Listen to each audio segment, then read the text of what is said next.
even as the Israel-Hamas war escalates. U.S. Secretary of State Antony Blinken has now made an unannounced visit to Iraq and has held discussions with the Iraqi Prime Minister Mohammed Shia al-Sudani about the need to prevent the Israel-Hamas conflict from escalating even further. Blinken's meeting with al-Sudani in Baghdad comes hours after he made a surprise visit to the West Bank to meet the Palestinian President Mahmoud Abbas.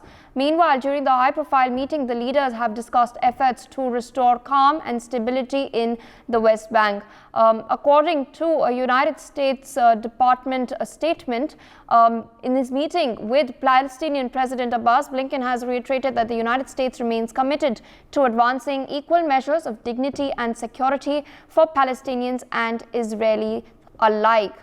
Still with us on the broadcast is Mr. Sanjeev Srivastava. He is an international affairs expert. Sir, what do you make of Blinken's parleys, if I can term it, considering that the United States has shown a steadfast support and has constantly backed Israel? It also rejected a ceasefire appeal that many nations were making. So what do you make of these meetings? Well, Pia, I think these visits of U.S.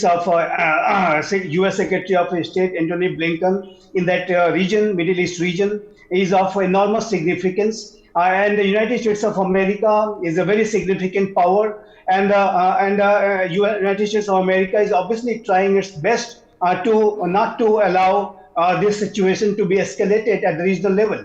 And that is one of the biggest challenges. And that is why it is important for the United States of America's leaders and obviously the Secretary of State, Antony Blinken, is a key person of the U.S. administration, Biden administration, to play that role. And that is why he is traveling to several capitals in the Middle East region, be it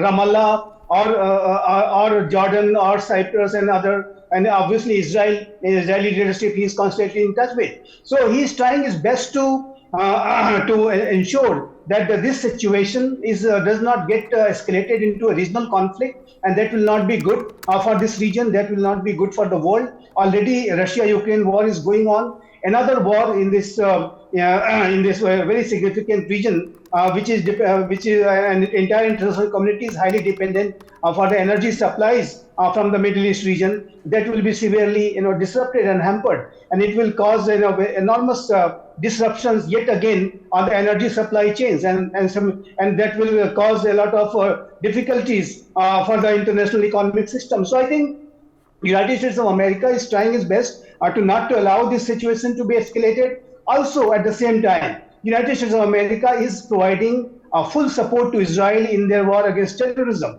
And this war against terrorism certainly must be fought and won, but this war must remain a fight against terrorism. This war must remain a fight against Hamas, which in reality it is. And it is not the war against the people of Gaza. It is not the war against the Arab world. It is not a war between Israel and Palestine. And this kind of narrative must be put forth very clearly. And that is why, and there are certain countries like some state and non-state actors, and there are certain interest groups and individuals in the international community. They are attempting to create a very fake narrative that this issue belongs to Israel and Palestine. This issue belongs to Arab and Israel. And this is not the case. In fact, this entire attack, which has been done by Hamas, was to disrupt this Middle East peace process, was to disrupt this Israel-Arab